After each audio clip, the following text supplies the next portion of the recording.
Assalamualaikum and hi everyone. I am AMIRAH SYAFIAH binti KAMAL JAFRI, a Year 3 student from School of Physics, majoring in Medical Physics. My metric number is 158747. Today, I would like to talk about Hisashi Ouchi, a Japanese technician who unfortunately became the most radioactive man in history.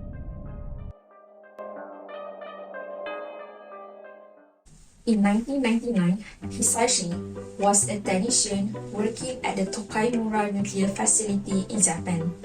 The Tokaimura plant is not a typical nuclear power plant. Rather, it served as a facility for producing materials used in nuclear reactors. The process in question involved converting the uranium hexafluoride into uranium dioxide, a crucial step in the production of nuclear fuel rods. During this process, Hisashi Ouchi and his colleague Masato Shinohara were conducting the conversion process using a somewhat unconventional method. A simple bucket system involving them just taking a bucket, pouring, mixing, and then handing it up to one of them on the ladder so that they can just pour it into the giant storage tank. Another thing to highlight is, instead of using the recommended tall cylinders, they use a wider storage tank, violating the safety protocols. The choice of the wrong storage tank increased the risk of a nuclear reaction due to the proximity of the uranium molecules. In simpler terms, if the surface area is too wide and it contains too much uranium that is close together, it can possibly cause a nuclear accident. Radioactive uranium is constantly shooting out neutrons, and if one of these neutrons hit another uranium molecules, it can cause a reaction.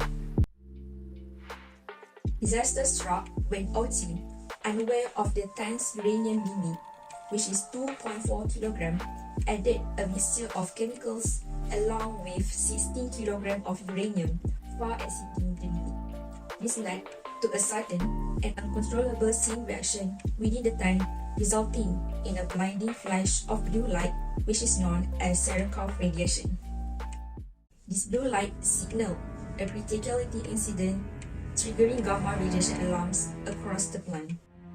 Hisashi Ouchi, standing next to the tank, was blasted with an incredible 17 sieverts of radiation dose, which is 300 times of the annual dose allowed for a nuclear plant engineers, and twice what is considered to be a legal dose. He experienced effects akin to standing at the center of an atomic explosion. The effects on Ouchi were severe and immediate. He began vomiting and eventually lost consciousness.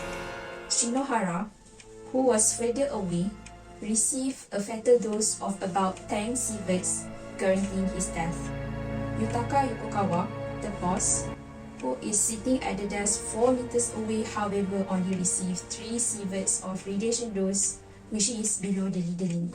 At the moment of criticality, neutron beams emitted in the reaction hit everyone and radiate everything in the room. As radiation tears through Hisashi's body, it completely destroys all of his chromosomes, making him the only human being to ever live with no DNA in his body, a unique and tragic circumstance in medical history. The men were then evacuated from the facility, and the criticality was halted after about 20 hours. Ouchi struggled for survival as his body's ability to produce blood cells was severely compromised. The medical team faced challenge of treating radiation-related injuries, including damage to the gastrointestinal tract, skin, and bone marrow. The destruction of his chromosome means that his body could not regenerate and repair itself effectively. Hisashi Ouchi lingered in a critical condition for a total of 83 days, undergoing intense medical treatment in an attempt to save his life. His prolonged and intense suffering has become a focal point for discussions about ethical implications of continuing aggressive medical treatments in the face of a near certain mortality.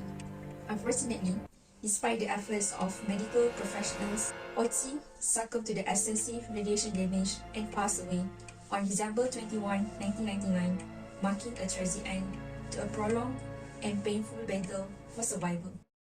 All in all, the aftermath of the AMIRAH incidents highlights the severe impact of the exposure to the elevated levels of nuclear radiation.